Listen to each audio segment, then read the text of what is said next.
Така, голям двустаен апартамент, 67 квадрата чиста жилищна площ на 78 съобщите части. Влизаме веднага в ляво, имаме баня с тоалетна,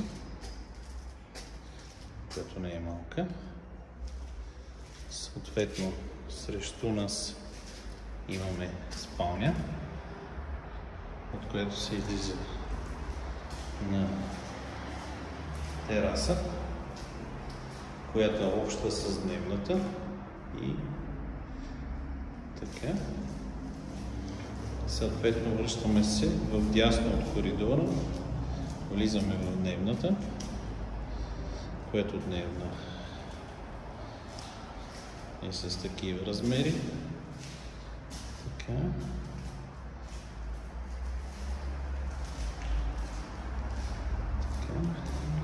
От тук се излиза на тераса и